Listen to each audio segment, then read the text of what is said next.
الفاتحہ۔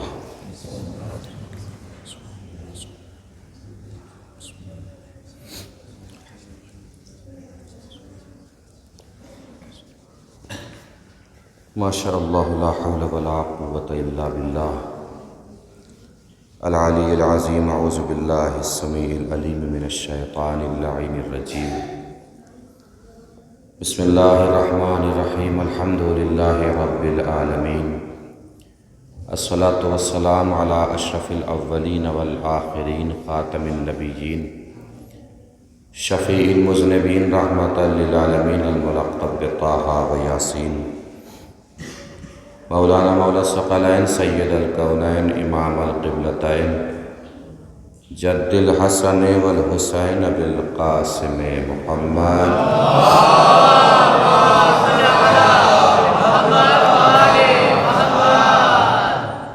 وعلی آلہ الطیبین الطاہرین المعصومین المظلومین المنتخبین المنتجبین الغر المیامین، ولعنۃ اللہ علی اعدائہم اجمعین من الآن الی قیام یوم الدین۔ اما بعد، فقد قال الامام الحسین علیہ الصلاۃ والسلام: انما خرجت لطلب الاصلاح فی امت جدی۔ صلوات پڑھیں بر محمد و آل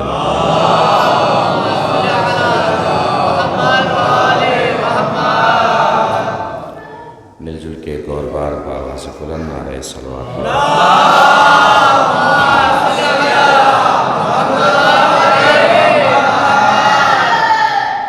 مجلس عزا بعنوان سفر امام حسین علیہ الصلاۃ والسلام منعقد کی گئی ہے، اور اس وقت کی گفتگو انشاءاللہ اسی حوالے سے ہوگی۔ تاریخی اعتبار سے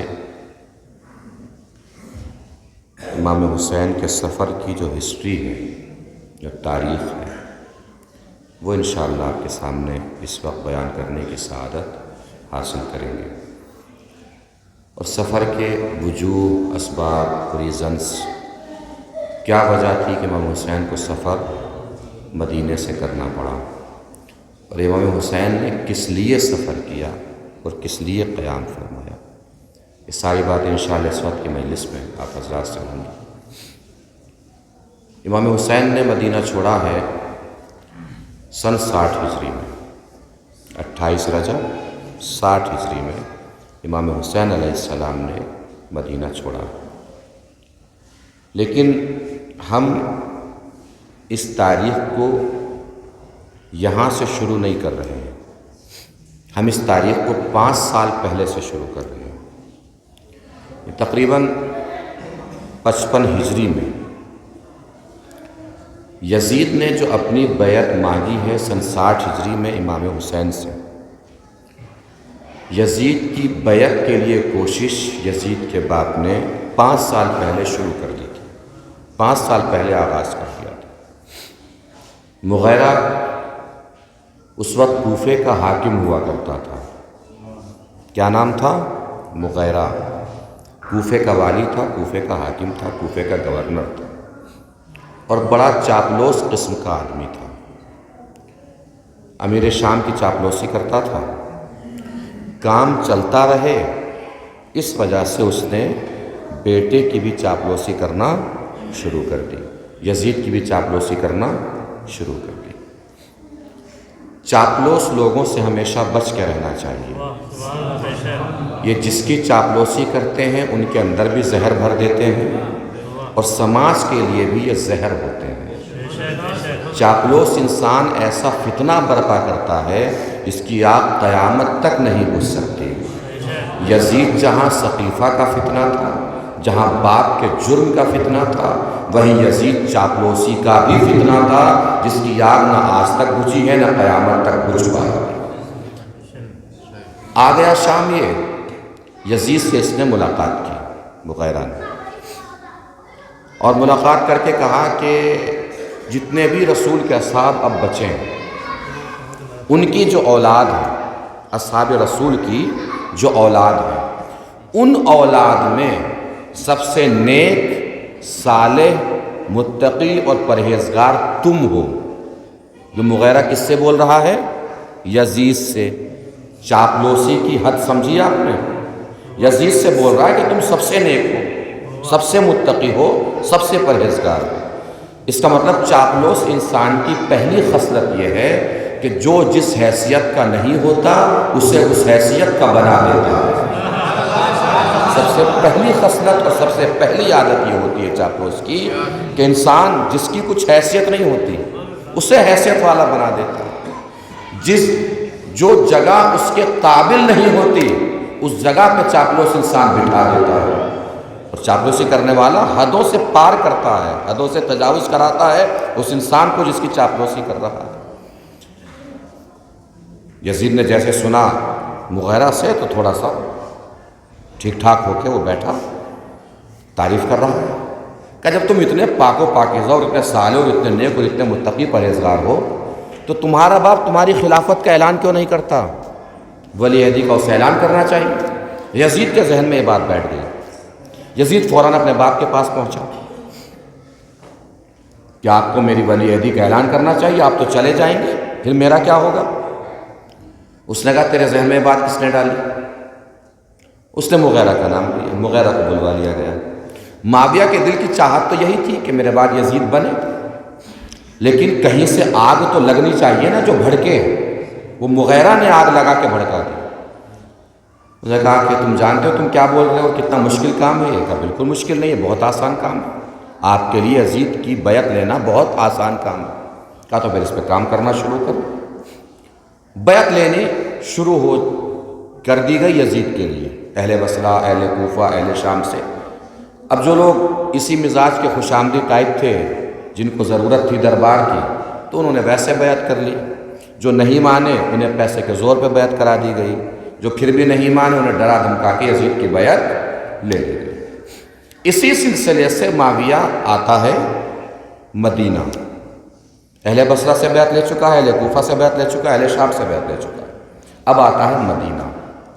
مدینے میں یہ سجاتا ہے محفل، لوگوں کو بلاتا ہے، جمع کرتا ہے، ایک اجتماع کرتا ہے، مجمع جمع کرتا ہے، محفل سجاتا ہے۔ بڑے بڑے عہدیدار لوگ، مدینے کے بڑے بڑے دولت مند لوگ بزم میں بیٹھے ہوئے ہیں، اور اسی بزم میں وہ بلاتا ہے امام حسین علیہ السلام کو۔ پہنچ گئی نا بات؟ امام حسین کو بلاتا ہے، امام حسین تشریف لاتے ہیں، سلام دعا خیریت کے بعد معاویہ کہتا ہے کہ آپ کو تو معلوم ہے کہ میں نے آپ کو کس لیے بلایا ہے، میں چاہتا ہوں کہ میرے بعد یزید کی ولی عہدی کا اعلان ہو جائے تاکہ میرے بعد یہ یزید خلیفہ بن جائے۔ میں اس کو خلافت اس وجہ سے سونپنا چاہتا ہوں تاکہ میرے بعد مسلمانوں کے درمیان کوئی اختلاف نہ ہو، کوئی فتنہ نہ ہو۔ محسوس فرما رہے ہیں؟ فتنہ دبانے کے لیے فتنہ بڑھایا جا رہا ہے، فتنہ دبانے کے لیے فتنے ہی کو لایا جا رہا ہے اور فتنے ہی کو بٹھایا جا رہا ہے کہ میرے بعد کوئی فتنہ نہ ہو۔ اور میں یزید کی قابلیت پر پوری طریقے سے بھروسہ کرتا ہوں، یہ بڑا نیک انسان ہے، بڑا صالح ہے، بڑا پرہیزگار ہے، اور کتاب و سنت کا جاننے والا ہے، اللہ کی قرآن کا عالم ہے۔ اتنی ساری باتیں معاویہ نے یزید کی تعریف میں کر دی، اور امام حسین سے بولتا ہے کہ میں چاہتا ہوں کہ آپ مجھے مثبت جواب دیجئے۔ مثبت جواب مطلب ہاں میں جواب دیجئے، میں یہ چاہتا ہوں آپ سے کہ آپ بھی تائید کر دیجئے اور ہاں میں جواب دیجئے۔ وہ چپ ہوا، تو اب یہاں سے قرآن ناطق بولا۔ اب آپ کو دیکھنا ہے کہ علی کا لہو علی کے دشمنوں کے سامنے کیسے بول رہا ہے، کیسے جرأت و حمیت کو، شجاعت کو اپنی زبان پہ سجا کے بول رہا ہے، اپنے لہجے میں لا کے بول رہا ہے۔ اب نزاکت محسوس کیجئے گا امام حسین کے جواب کی۔ جیسے ہی اس نے کہا کہ یزید بہت عالم ہے، مخلص ہے، متقی ہے، پرہیزگار ہے، کتاب کا عالم ہے، اور میں اس کے تقوی پر پوری طریقے سے بھروسہ کرتا ہوں، امام حسین نے فوراً جواب دیا کہ تو نے اپنے بیٹے کی محبت میں کچھ زیادہ ہی زیادتی کر دی، اپنے بیٹے کی محبت میں تو نے حدوں سے خود کو پار کر لیا۔ اب جملہ سنیے گا امام حسین کا کہ اگر تجھے یزید کی تعریف کرنی ہی ہے تو اس کی زناکاریوں کی بھی تعریف کر، اس کی بدماشیوں کی بھی تعریف کر، اس کا بندروں سے کھیلنے کی بھی تعریف کر، شکاری کتوں سے کھیلنے کی بھی تعریف کر. یہ ساری چیزیں تو رہ ہی گئی، یہ سارے قصیدے تو رہ ہی گئے، یہ ساری مد کی باتیں تو رہ ہی گئیں. اتنی تعریف کر رہا ہے تو یہ بھی تو تعریف کر.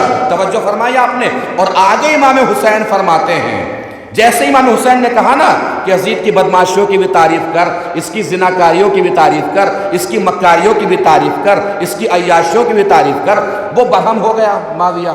اس نے کہا کہ میرا بیٹا تو آپ کے بارے میں اچھی باتیں کرتا ہے، آپ میرے بیٹے کے بارے میں کیسی باتیں کر رہے ہیں؟ امام حسین نے فوراً فرمایا جو میں تیرے بیٹے کے بارے میں جانتا ہوں وہ میں کر رہا ہوں. اگر تیرا بیٹا میرے بارے میں کچھ جانتا ہے تو اس سے بول کہ وہ میرے بارے میں بتائے. بھائی جو میں تیرے بیٹے کے بارے میں جانتا ہوں وہ میں بتا رہا ہوں. اگر تیرا بیٹا میرے بارے میں کچھ جانتا ہے تو اس سے کہو کہ وہ بتائے. آپ نے توجہ فرمائی. اپنے ہی دشمنوں کے سامنے امام حسین یزید کی نجاست کا اعلان کر رہے ہیں، اپنی طہارت کا اعلان کر رہے ہیں، اور دشمن کی آنکھوں میں آنکھیں ڈال کے کہہ رہے ہیں کہ یزید کے دامن پر اگر ایک بھی خوبی ہو تو مجھے دکھاؤ، اور میرے دامن پر ایک بھی داغ ہو تو مجھے بتاؤ. ایک صلوات پڑھیں مل جل کے بر محمد و آل محمد.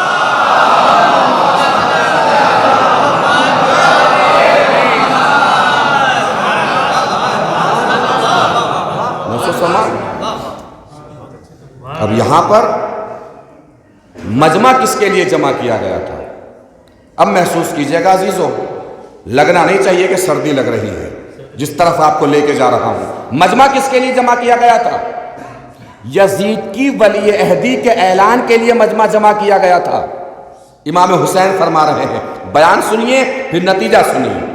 امام حسین نے کہا اے معاویہ، جو تو یزید کو ولی عہد بنا کر رسول کی خلافت کے اوپر قبضہ کر رہا ہے، یہ جان لے کہ رسول کی خلافت رسول کی میراث ہے اور رسول کے اصل وارث ہم ہیں.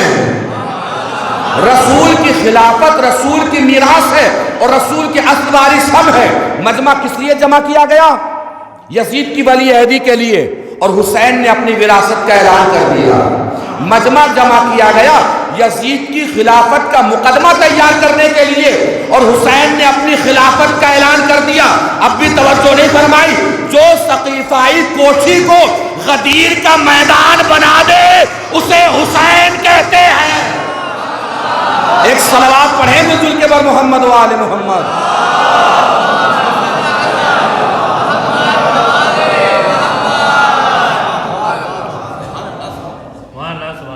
یہ تھا 5 سال پرانا واقعہ، 5 سال پرانا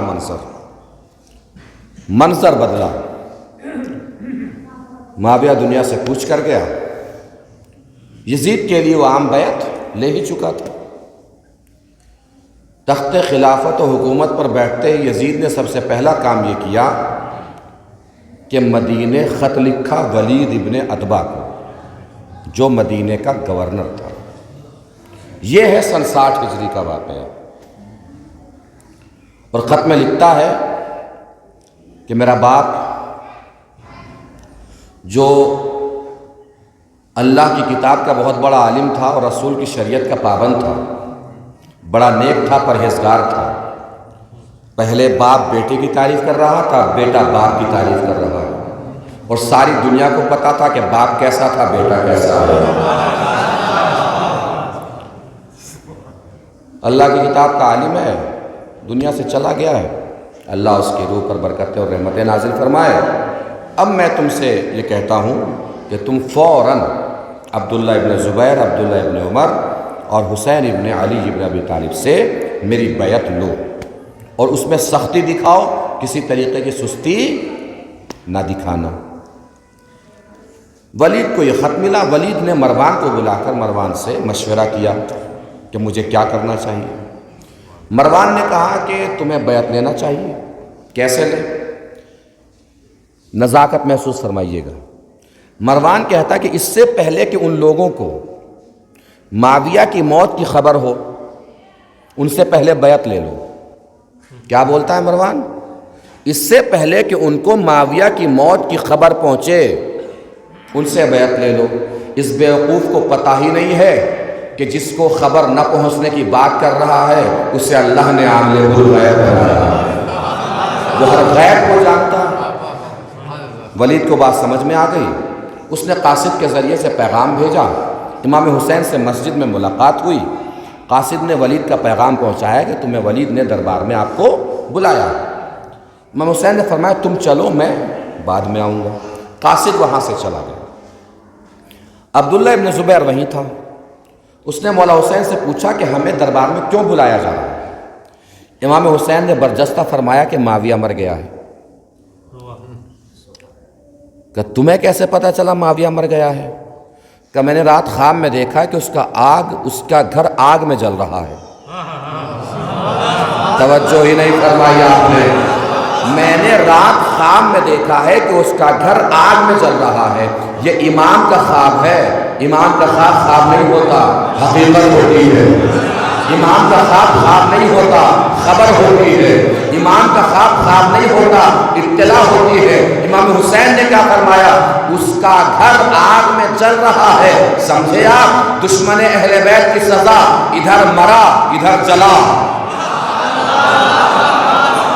یہ ہے دشمن اہل بیت کی سزا، ادھر مر رہا ہے ادھر جل رہا ہے۔ اور حسین نے بتایا کہ میں نے رات خواب میں دیکھا ہے کہ گھر آگ میں جل رہا ہے، مر گیا ہے۔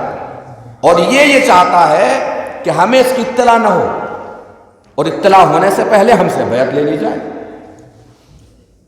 امام حسین گھر پہنچے، گھر سے جوانوں کو اکٹھا کیا، بنی ہاشم کے جوانوں کو، کہ چلتے ہیں دربار میں، اس لیے کہ مجھے دربار میں بلایا جا رہا ہے ایسے کام کے لیے کہ جو میں نہیں کروں گا۔ ایسے کام کے لیے بلایا جا رہا ہے کہ جو میں نہیں کروں گا۔ دربار میں تنہا جاؤں گا، تم لوگ باہر کھڑے رہنا، جب تک میری آواز بلند نہ ہو تمہیں اندر آنے کی ضرورت نہیں ہے، اور جیسے ہی میری آواز بلند ہو فوراً اندر چلے آنا۔ دربار میں امام حسین پہنچتے ہیں، سامنے ولید بیٹھا ہے، اس کے برابر میں مروان بیٹھا ہوا ہے۔ امام حسین پہنچے، پوچھا کس لیے بلایا ہے، کس مقصد سے بلایا ہے؟ ولید نے معاویہ کے مر کی خبر دی اور کہا کہ یزید نے بیعت کا حکم دیا ہے۔ امام حسین نے فرمایا کہ اس اندھیری رات اور تنہائی کی بیعت تو یزید کے لیے بھی کافی نہیں ہوگی۔ ایسا کرتے ہیں کل دن میں مجمع اکٹھا کر لو، لوگوں کو بلا لو، پھر میں آؤں گا اور تم بھی آ جانا، دیکھ لیں گے بیعت پہ کس کا حق ہے۔ محسوس فرما رہے ہیں؟ ثقیفائی چور رات کے اندھیرے میں بیعت چوری کرنا چاہ رہے تھے، حسین نے انہیں دن کے اجالے میں بلا لیا اور بتا دیا کہ ثقیفائی وراثت کدھر چل رہی ہے، میدان بدیر کی وراثت کہاں چل رہی ہے۔ یہ کہہ کے امام حسین نے پلٹنا شروع کیا، پلٹے واپس جانے کے لیے۔ فوراً مروان نے ولید سے کہا کہ اگر حسین اس وقت چلے گئے تو تمہارے ہاتھ نہیں آنے والے، تم ایسا کرو کہ ان سے اسی وقت بیعت لو، اور اگر انکار کر دے تو سر قلم کر لو۔ جیسے ہی مروان نے کہا کہ ابھی بیعت لو اور انکار کرے تو سر قلم کر لو، فوراً علی کا لال پلٹا اور پلٹ کے مروان کو خطاب کرتے ہوئے فرمایا، یبن الزرقاء، او نیلی آنکھوں والی ماں کے بیٹے، او نیلی آنکھوں والی عورت کے بیٹے۔ تاریخ بتاتی ہے کہ مروان کی ماں بد کرداری میں مشہور تھی اور نیلی آنکھوں والی عورت کے نام سے مشہور تھی۔ امام حسین نے مروان کو مروان کے نام سے نہیں پکارا، کیا کہا؟ نیلی آنکھوں والی عورت کے بیٹے، نیلی آنکھوں والی عورت کے بیٹے۔ حسین نے مروان کو نیلی آنکھوں والی عورت کا بیٹا کہہ کر قیامت تک آنے والی نسلوں کے لیے اعلان کر دیا کہ جو حسین کے خلاف بولے وہ کچھ بھی ہو سکتا ہے، حلال زادہ نہیں ہو سکتا۔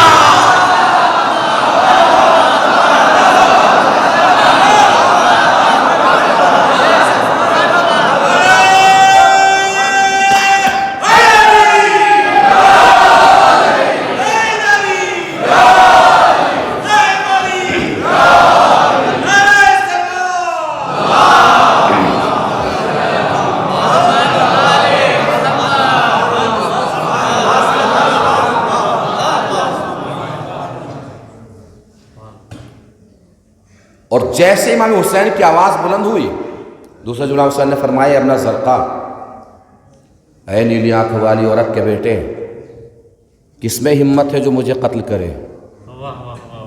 ہمت کس میں ہے جو مجھے قتل کرے؟ امام حسین کی آواز کا بلند ہونا تھا۔ سب سے پہلے دربار کا دروازہ توڑ کر جو شخصیت دربار میں داخل ہوئی اس شخصیت کو عباس کہتے ہیں،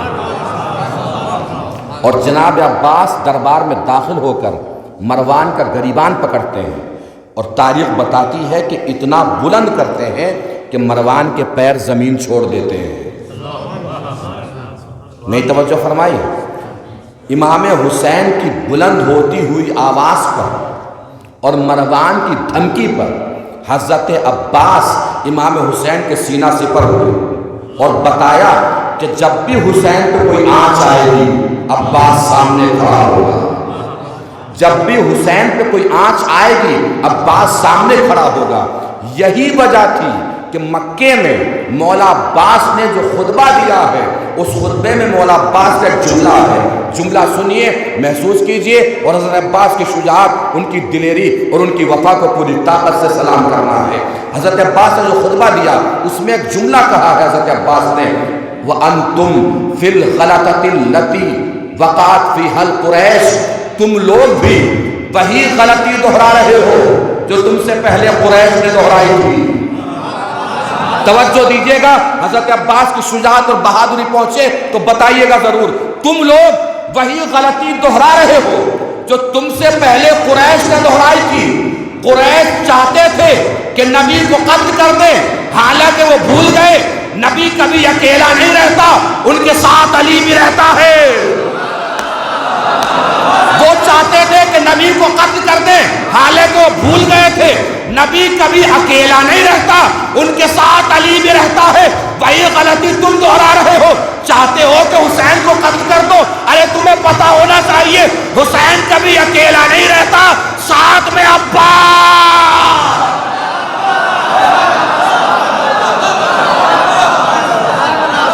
ایک صلوات پڑھیں مل جل کے بر محمد و آل محمد۔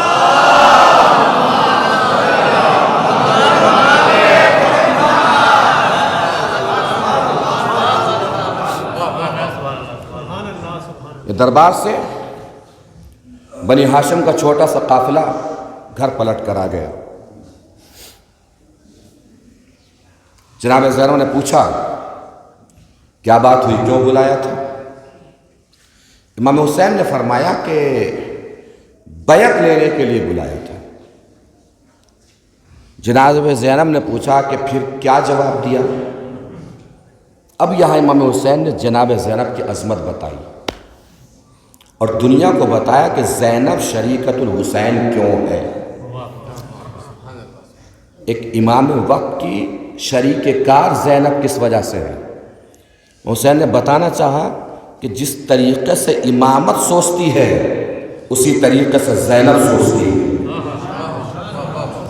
امام حسین سے جیسے جناب زینب نے پوچھا کہ جواب کیا دیا آپ نے، امام حسین نے فرمایا کہ تم بتاؤ کیا جواب دینا چاہیے تھا۔ جناب زینب نے فرمایا کہ بھیا آپ کے رگوں میں علی کا لہو دوڑتا ہے، آپ نبی کے نواسے ہیں، بیعت کا تو سوال ہی نہیں ہوتا۔ امام حسین نے فرمایا بہن زینب بیعت تو نہیں کریں گے، لیکن پریشانیاں بہت ہیں بیعت کے انکار کے بعد۔ جناب زینب نے برجستہ فرمایا گھبرانے کی کیا ضرورت ہے، آپ کی بہن آپ کے ساتھ ساتھ ہے، جہاں جہاں آپ جائیں گے وہاں وہاں آپ کی بہن جائے گی۔ طے ہو گیا کہ اب مدینہ چھوڑنا ہے۔ اب یہاں سے محسوس کیجئے گا کہ امام حسین نے مدینہ کیوں چھوڑا، کس وجہ سے چھوڑا، کس لیے چھوڑا۔ مدینہ چھوڑنا ہے، تیاریاں ہونے لگی۔ مدینہ چھوڑنے کے لیے جناب محمد حنفیہ بھی تیار تھے، انہوں نے بھی سامان سفر باندھا۔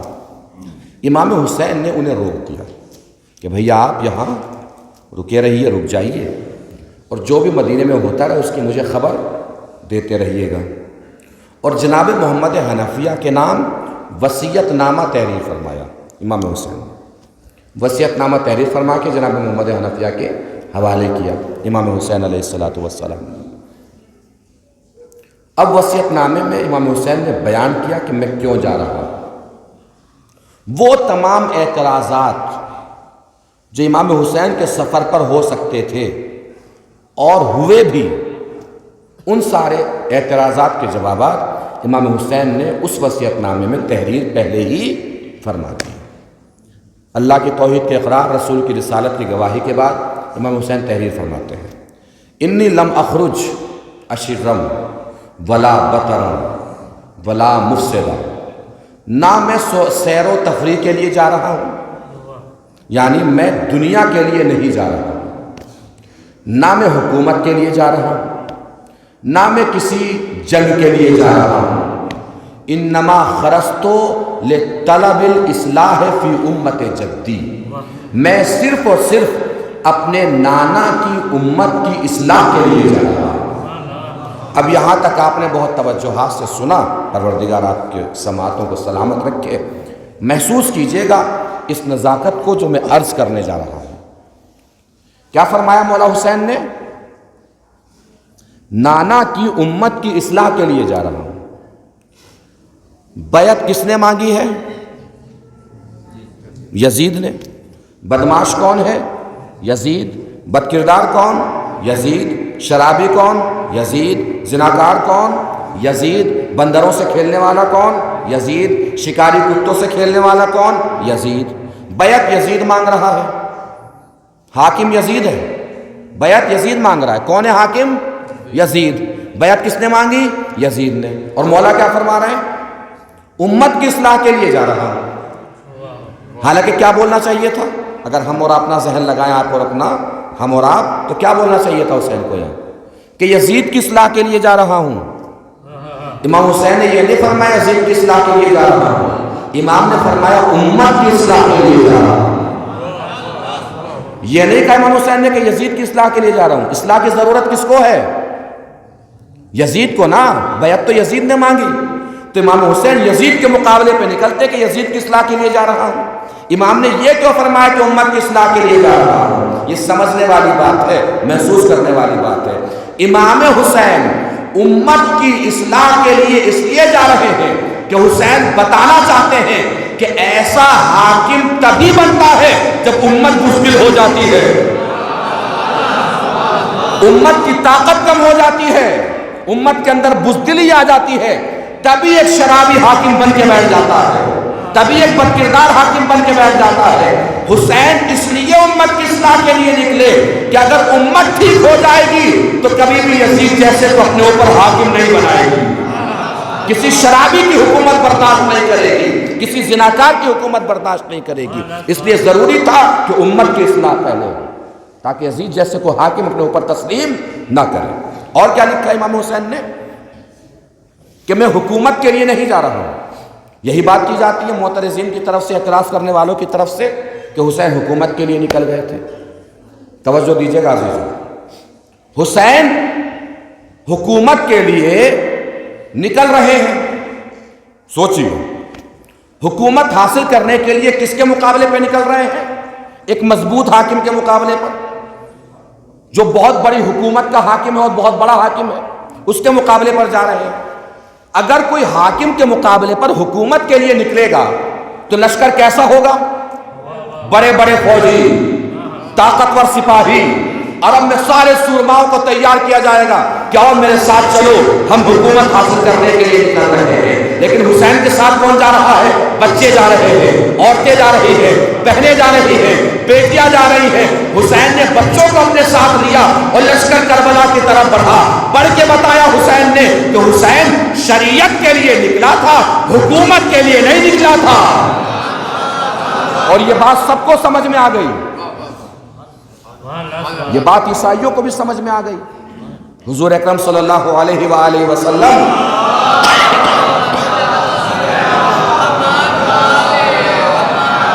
جب میدان مباہلہ کی طرف بڑھے اور رہبانیین نے آتے ہوئے دیکھا تو سرداروں نے ایک دوسرے سے کہا کہ ان سے مباہلہ نہ کرنا، بس ایک پوائنٹ بتانا اور آگے بڑھ جانا، ان سے مباہلہ نہ کرنا۔ کیوں؟ کہ اس لیے کہ ہم نے شرط رکھی تھی کہ جو بھی ہارے گا اس کی نسل برباد ہو جائے گی، جو بھی باطل پر ہوگا اس کی نسل برباد ہو جائے گی۔ اگر رسول کو اپنے حق ہونے پر تھوڑا سا بھی شک ہوتا تو اپنے ساتھ اپنے بچوں کو لے کے نہ آتے۔ بچوں کو لانا یہ بتا رہا ہے کہ محمد جانتے ہیں کہ ہم حق پر ہیں، تو میدان مباہلہ سے ایک قاعدہ تو پتا چل گیا نا کہ میدان میں بچوں کو وہی لے کے جاتا ہے جس کو اپنے حق ہونے پر بھروسہ ہوتا ہے۔ اب یہ نہ پوچھو کہ حسین میدان میں کبھی اون کو کیوں بھیج رہے ہیں، کبھی محمد کو کیوں بھیج رہے ہیں، کبھی اصغر کو کیوں لے کر آ رہے ہیں۔ اسی وجہ سے لے کر آ رہے ہیں کہ حسین کو اپنے حق ہونے پر اعتبار ہے، اپنے حق ہونے پر حسین کو بھروسہ ہے۔ حسین کسے لے کے نکلے؟ بچوں کو لے کے نکلے۔ دوسری بات، ولا مفسدہ، جنگ کے لیے بھی نہیں جا رہا ہوں۔ لوگ یہ بھی اعتراض کرتے ہیں کہ حسین جنگ کے لیے نکلے، ورنہ مدینے میں رہتے تو کچھ بھی نہ ہوتا۔ حسین خود ہی جلدی میں تھے، جنگ کے لیے نکلے۔ امام حسین نے پہلے فرما دیا کہ میں جنگ کے لیے نہیں نکلا۔ توجہ دیجیے گا عزیز و نزاکت پر، بڑی عظیم منزل تک آپ کو لے کر آ گیا۔ جنگ کے لیے اگر کوئی نکلتا ہے نا تو ہمیشہ اپنے ساتھیوں کی قوت بڑھانے کی کوشش کرتا ہے، حوصلہ بڑھانے کی کوشش کرتا ہے کہ تم تو بڑے طاقتور ہو، تم تو بڑے ضعیف ہو، تمہیں 100 کو مارنا ہے، تمہیں 200 کو مارنا ہے، تمہیں 300 کو مارنا ہے۔ اور حسین کیا کہہ کر لے جا رہے ہیں ساتھیوں کو کہ دیکھو ہمیں شہادت دینی ہے، جس کو شہید ہونا ہے وہ میرے ساتھ ہے۔ ہمیں نہ دولت چاہیے، نہ فوج چاہیے، نہ لشکر چاہیے، نہ سامان چاہیے، ہمیں شہادت دینی ہے کربلا کے میدان میں، جس سے شہید ہونا ہو وہ ہمارے ساتھ ہے۔ اور دوسری عظیم بات، جس سے ساتھیوں کے ذریعے سے جنگ کرنی ہوتی ہے، محسوس کیجئے گا اس بات کو، وہ ہمیشہ کوئی نہ کوئی لالچ ساتھیوں کو ضرور دیتا ہے۔ چھوٹی سی بھی اگر لڑائی ہو کہ چلو لڑائی ہو گئی، چل رہے ہیں، واپسی میں کولڈ ڈرنک پئیں گے۔ چھوٹی سی بھی لڑائی ہو تو آدمی لالچ ضرور دیتا ہے۔ اس وقت کی بڑی بڑی لڑائیاں آپ دیکھ رہے ہیں کہ حاکم کیسی لالچ دیا کرتے تھے، تمہیں رے کی حکومت دے دیں گے، تمہیں یہاں کا گورنر بنا دیں گے، تمہیں یہاں کا حاکم بنا دیں گے۔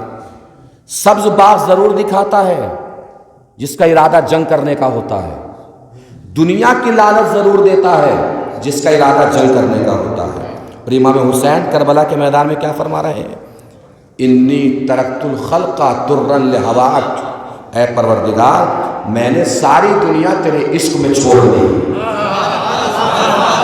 بھائی جس نے خود ہی دنیا چھوڑ دی وہ دوسرے کو دنیا کی لالچ کیسے دے گا؟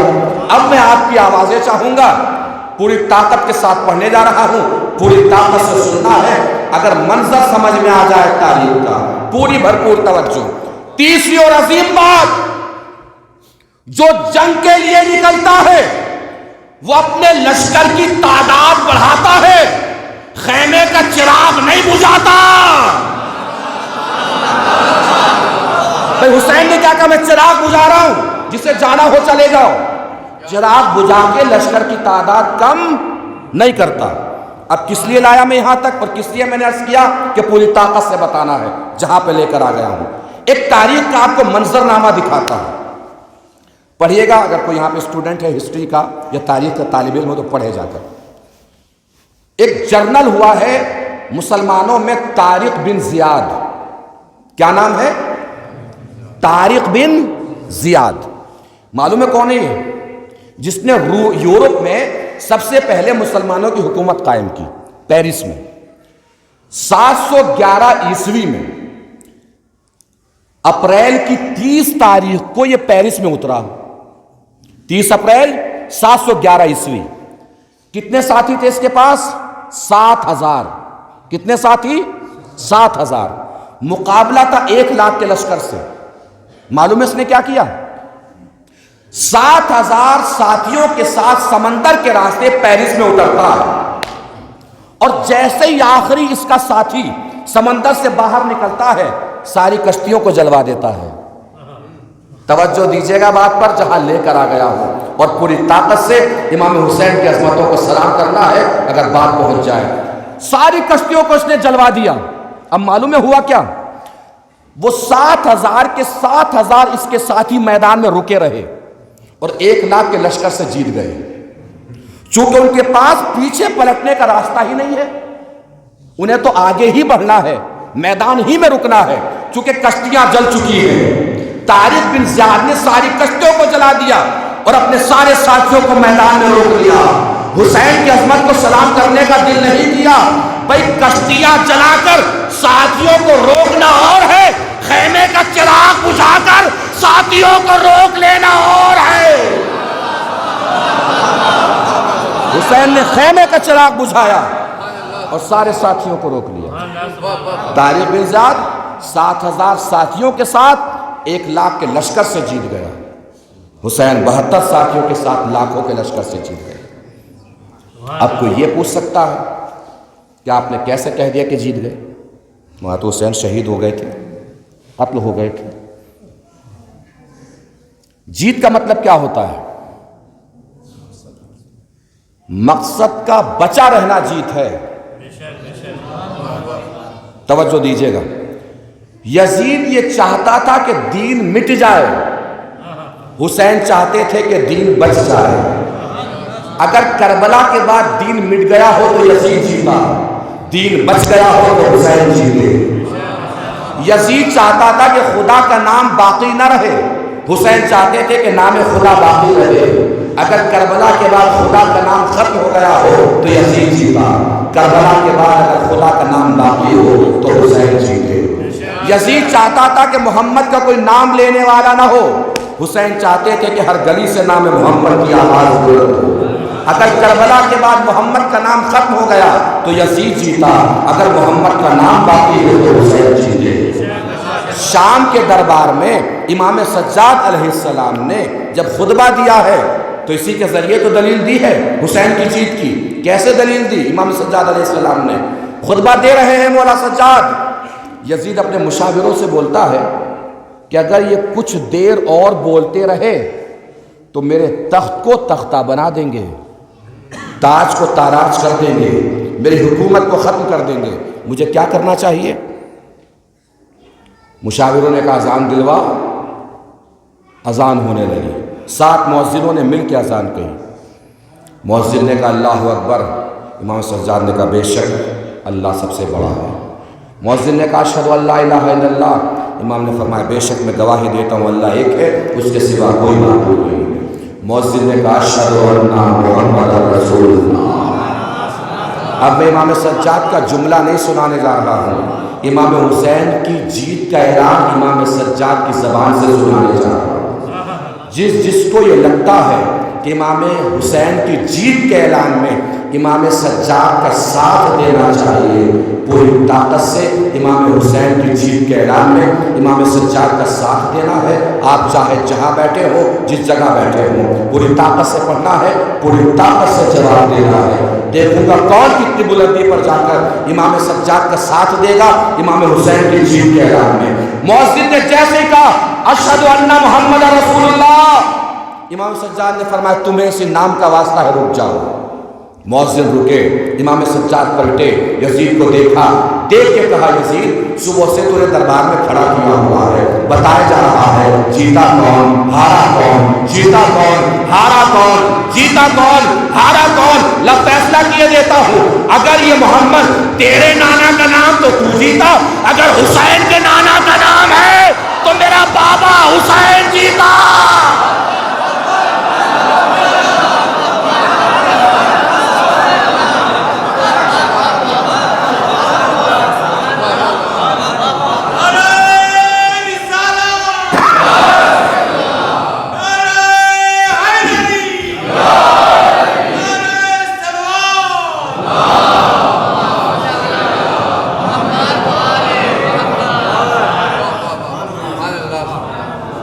محسوس فرما رہے ہیں امام سجاد نے کہاں پہ آ کر امام حسین کی حکومت کو ثابت کیا۔ دربار دشمن کا، درباری دشمن کے، تخت دشمن کا، تاج دشمن کا، راج دشمن کا، ملک دشمن کا، حکومت دشمن کی، سلطنت دشمن کی، اور جیت کا اعلان کس کا ہو رہا ہے؟ حسین کا۔ امام سجاد نے بتایا حکومت چاہے جس کی ہو، حاکم ہم بھی ہوتے ہیں، تخت چاہے جس کا ہو، حکومت ہماری چلتی ہے۔ اور اس حکومت اور خلافت کی دعوے داری امام حسین نے کب سے کی؟ جہاں سے میں نے مقدمہ بنایا، آغاز کیا، وہ آیا تھا یزید کی خلافت کے لیے۔ امام حسین نے اپنی خلافت کا اعلان کر دیا، اپنی جانشینی کا اعلان کر دیا، اپنی وراثت کا اعلان کر دیا۔ حسین کی خلافت باقاعدہ ثابت ہے، حسین ہی خلیفہ رسول۔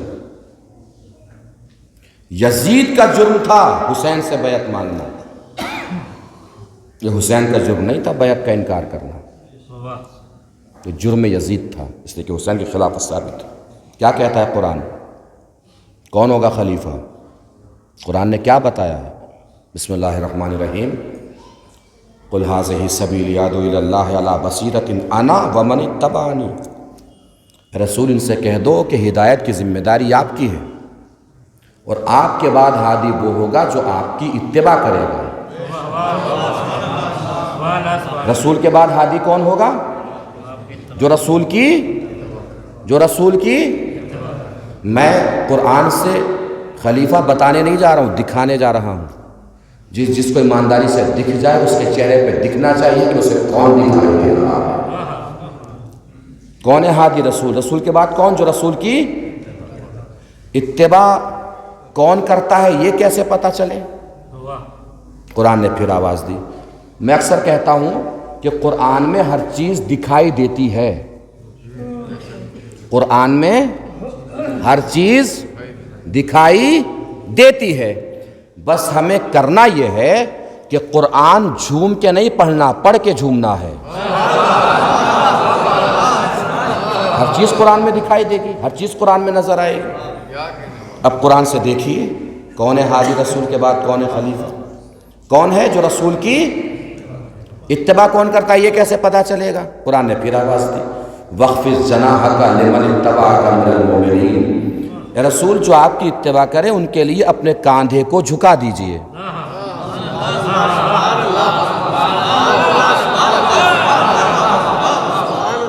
ایمانداری سے نہیں دکھائی دیا رسول کے بعد خلیفہ کون ہے، رسول کے بعد ہادی کون ہے۔ اب ہمیں ہادی ڈھونڈنا ہے، ہادی نہیں ڈھونڈنا، اب ہمیں یہ ڈھونڈنا ہے کہ رسول نے کاندھے کس کے لیے جھکائے۔ جس کے لیے رسول نے کاندھے جھکائے وہی بعد رسول ہادی ہے۔ پوری تاریخ رسالت میں بس دو ہی جگہ رسول کے کاندھے جھکے، عید میں حسنین کے لیے، کعبے میں علی کے لیے۔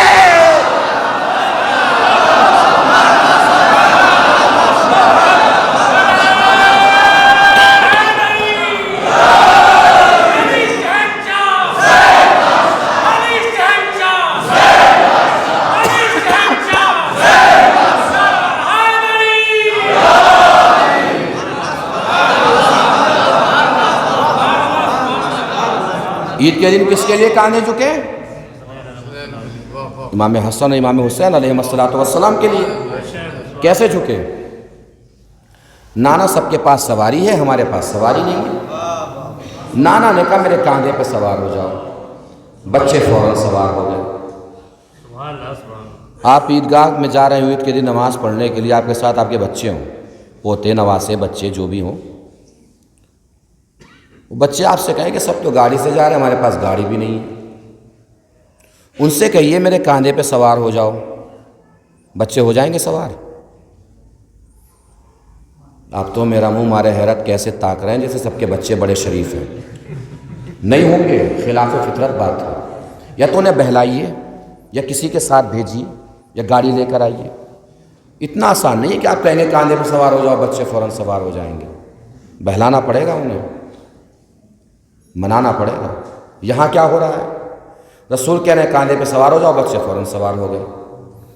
آپ نے محسوس فرمایا جو بچوں نے کہنا چاہا نانا سمجھ گیا۔ بچوں نے کیا کہنا چاہا نانا کیا سمجھا، آپ بھی سمجھ جائیں تو مجھے سمجھا دیجئے گا۔ واقعہ اصل میں عید کے دن سے شروع نہیں ہوا تھا، عید کی رات سے شروع ہوا تھا، جب جنت سے لباس آیا تھا۔ بچے جنت کا لباس پہن کے چلے، بچے جنت کا لباس پہن کے چلے، بچے جنت کا لباس پہن کے چلے۔ آپ تو چپ ہو گئے، نہیں محسوس فرمایا بچوں نے کیا کہنا چاہا تھا، نانا کیا سمجھا؟ بچے جنت کا لباس پہن کے چلے، بچے جنت کا لباس پہن کے چلے۔ ارے بچوں نے نانا سے یہی تو کہنا چاہا تھا، نانا جب لباس اس شان کا ہے تو سواری بھی تو اسی شان کی ہو۔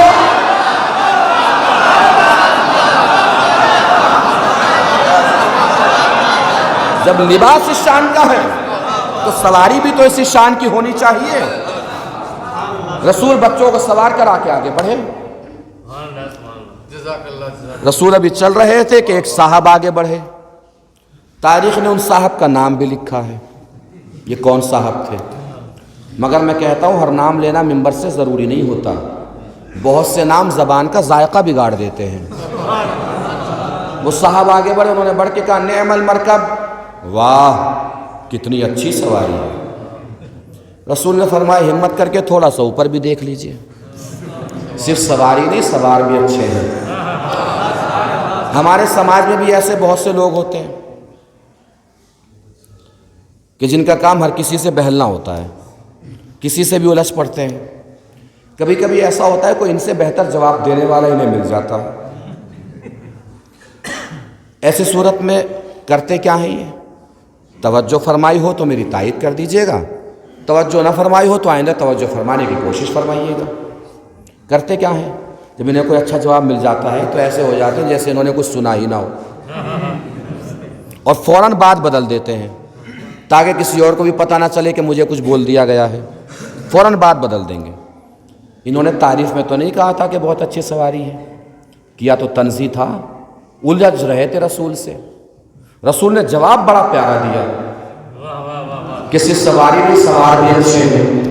ان صاحب نے اپنے چہرے پہ ابھرنے والی پشیمانی کی سرخی کو چھپانے کے لیے فوراً بات کو بدلا، یا نبی اللہ تھک جائیں گے بچوں کو مجھے دے دیجیے، تھک جائیں گے بچوں کو مجھے دے دیجیے۔ اب جو رسول نے جواب دیا ہے روز محشر تک جبین تاریخ پر سنہرے حرفوں میں وہ جواب تحریر رہے گا۔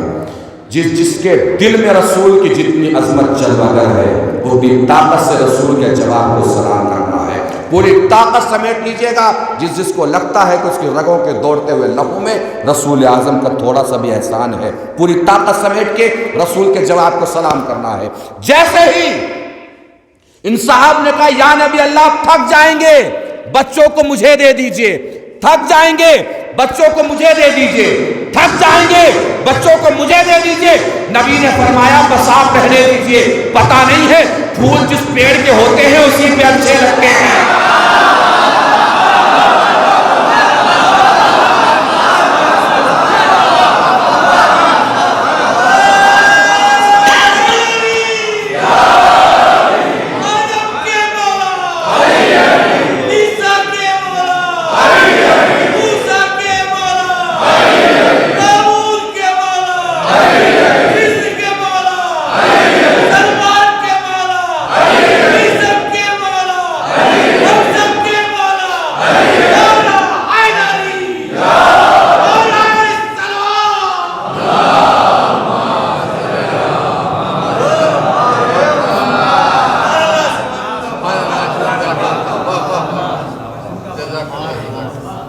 محسوس فرما رہے ہیں؟ تو خلافت امام حسین کا حق تھا۔ تین باتیں امام حسین نے فرمائی کہ نہ دنیا کے لیے نکلے، نہ حکومت کے لیے نکلے، نہ جنگ کے لیے نکلے۔ کس لیے نکلے؟ اصلاح امت کے لیے۔ امت کی اصلاح کے لیے کیوں جا رہے ہیں؟ وہ میں نے آپ کو بتایا کہ یزید جیسا جب کسی کا حاکم ہو تو حاکم کو اصلاح کی ضرورت نہیں ہے، حکومت ماننے والوں کو اصلاح کی ضرورت ہے۔ طاقت کہاں گئی دل کی کہ جو ایسے شرابی کبابی کو حاکم مان لیا؟ تو حسین کربلا میں امت کی بزدلی کو طاقت میں بدلنے گئے تھے۔ اب سوال ہونا آپ سے کہ کربلا کا کیا فائدہ ہوا؟ تو جواب یہی ہے شراب پہلے ہی پی جاتی تھی، اب بھی پی جاتی ہے، غلط کام پہلے بھی ہوتے تھے، اب بھی ہوتے تھے، اب بھی ہوتے ہیں۔ تو پہلے غلط کام صحیح سمجھ کے ہوتے تھے، اب غلط کرنے والا بھی جانتا ہے کہ میں غلط کر رہا ہوں۔ یہ جو غلط کو غلط سمجھنے کی طاقت ملی ہے یہ حسین سے ملی ہے۔ یہ غلط کو غلط سمجھنے کی طاقت ملی ہے یہ حسین سے ملی ہے۔ کوئی فائدہ ہو نہ ہو چھوڑیے، کوئی فائدہ ہوا کہ نہیں ہوا، مگر تاریخ سے تو ظاہر ہے کہ ایک فائدہ تو ضرور ہو۔ کربلا سے پہلے تو لوگوں میں ہمت ہو گئی کہ جمعے کی نماز بدھ میں پڑھا دیں، مگر کربلا سے آج تک کسی میں ہمت نہ ہوئی کہ جمعے کی نماز بدھ میں پڑھا دیں۔ کربلا کے پہلے تو پڑھا دی گئی، پڑھانے والے کی غلطی تھی۔ پڑھانے والا کیسے پڑھا دے گا اگر پڑھنے والا نہیں پڑھے گا؟ یہی حسین کرنے گئے تھے۔ اب کوئی پڑھا کے دکھائے، اب کوئی پڑھا کے دکھائے، ہمت ہو۔ بدھ چھوڑو، بدھ تو بہت دور ہے، جمعرات میں پڑھا لے، جمعرات تو جمعے سے ملی ہوئی ہے، پڑھا لے۔ جمعرات چھوڑو، دور ہے، 12:30 بجے ٹائم ہوتا ہے، 11 بجے پڑھا کے دکھا دے، 1 گھنٹے پہلے پڑھا کے دکھا دے جمعے کی نماز، وہ تو جمعے ہی میں ہو رہی ہے، پیچھے جو کھڑے ہیں وہی کھینچ لیں گے۔ نہیں توجہ فرمائی؟ یہ کھینچنے کی طاقت غلط کام پہ یہی حسین نے کربلا کے میدان میں دی ہے، یہی کربلا کے میدان میں آ کے حسین نے دی۔ حسین اسی لیے نکلے تھے تاکہ دنیا میں صحیح کو صحیح کہنے والے ہوں، غلط کو غلط کہنے والے ہوں۔ اور ایک انگریز رائٹر نے لکھا ہے کہ حسین کا تو بہت بڑا کارنامہ ہے، حسین نے صرف فرقے کو نہیں بچایا ہے، رشتے کو بھی بچایا ہے۔ محسوس کیجئے گا جملے کو، رشتوں کی پاسداری، رشتوں کی اہمیت کو بچایا حسین نے، اس لیے کہ یزید سب سے برا اور سب سے بھدا کام یہ کر رہا تھا کہ وہ ماں اور بیوی میں فرق ہی نہیں سمجھ رہا تھا۔ اب محسوس کیجئے گا جو انگریز رائٹر نے لکھا ہے، ماں اور بیوی میں فرق ہی نہیں سمجھ رہا تھا یزید۔ حسین کربلا کے میدان میں آئے، اب ساری دنیا میں رشتوں کی عزت کو حسین نے بچا لیا۔ وہ انگریز رائٹر لکھتا ہے کہ اگر گھر جاؤ اور گھر جا کے بیوی کو بیوی سمجھو، ماں کو ماں سمجھو، تو کربلا کی طرف چہرہ کرو اور حسین کو سلام کرو۔ یہ رشتوں کی عزت کربلا کے میدان میں حسین نے بچائی ہے۔ حسین نے مدینہ اس لیے چھوڑا تاکہ غیرتیں باقی رہے، تاکہ حیا باقی رہے، شریعت باقی رہے، دین باقی رہے، لوگوں کے دلوں میں بزدلی پیدا نہ ہو، قوت باقی رہے، طاقت باقی رہے۔ یزید یہی کر رہا تھا کہ غلط کو صحیح بنا کے کر رہا تھا۔ اور اب ہم اپنے اندر جھانک سکتے ہیں کہ اگر ہم میں سے بھی کوئی انسان کوئی کام غلط کو صحیح بنا کے کرے تو وہ کل کا یزید تھا یا آج کا یزید ہے۔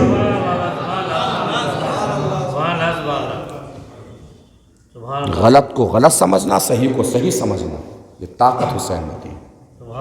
حسین نے حق کو باطل میں ملنے نہیں دیا، باطل باطل رہا، حق حق رہا۔ اور حسین نے قیامت تک کے لیے لکیر کھینچ دی کہ یزید کا کام الگ رہے گا، اللہ کا اسلام الگ رہے گا۔ یہ لکیر امام حسین نے کربلا کے میدان میں کھینچی۔ اور بس آخری جملہ سن لیجئے اور میں اپنی بات تمام کر لیتا ہوں۔ اور کیا فرمایا مولا نے؟ میں چاہتا ہوں کہ امر بالمعروف کروں، نہی عن المنکر کروں، اور اپنے نانا کی سیرت پہ عمل کروں۔ یہ بہت اہم جملہ ہے، نانا کی سیرت پہ عمل کروں، اس لیے جا رہا ہوں۔ تو وصیت نامہ صرف وصیت نامہ نہیں تھا، لوگوں کے درمیان اعلان تھا، اطلاع تھی۔ تو جب لوگوں نے سنا ہوگا کہ حسین مدینہ اس لیے چھوڑ رہے ہیں تاکہ نانا کی سیرت پہ عمل کریں، تو کوئی تو ہوتا بولنے والا جو کہتا کہ نانا کی سیرت پہ تو عمل ہو رہا ہے، حسین کیوں جا رہے ہیں؟ کسی کا نہ بولنا بتا رہا ہے کہ رسول کی سیرت پہ عمل نہیں ہو رہا تھا۔ بڑے بڑے صحابی وہاں موجود تھے، رسول کی سیرت پہ عمل نہیں ہو رہا تھا، پھر بھی کوئی صحابی نہیں نکلا، صرف حسین نکلے۔ اب توجہ دیجیے گا، کوئی صحابی نہیں نکلا، حسین نکلے۔ کسی صحابی کا نہ نکلنا اور حسین کا قیام کرنا دلیل ہے اس بات کی کہ دین کسی صحابی کے باپ کا نہیں تھا، حسین کے نانا کا تھا۔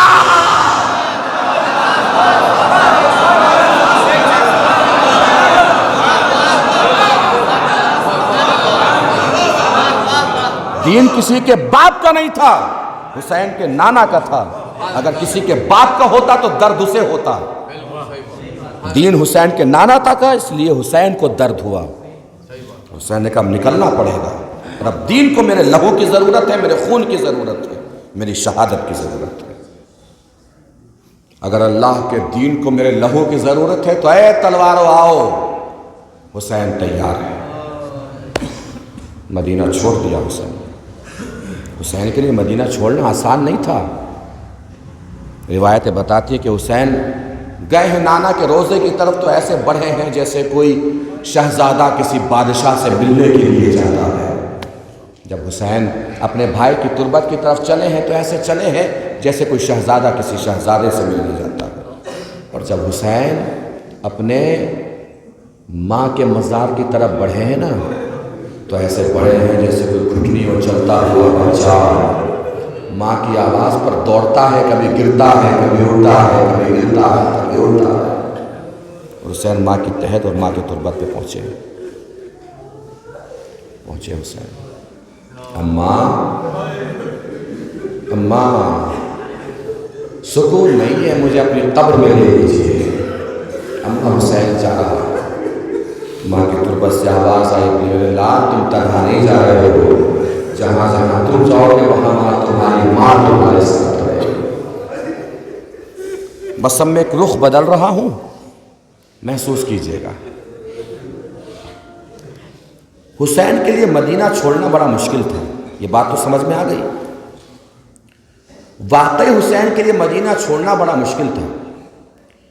اتنا مشکل ہونے کے باوجود بھی پھر بھی حسین کے لیے مدینہ چھوڑنا آسان تھا، مگر صغرا کے لیے مدینے میں رکنا بڑا مشکل تھا۔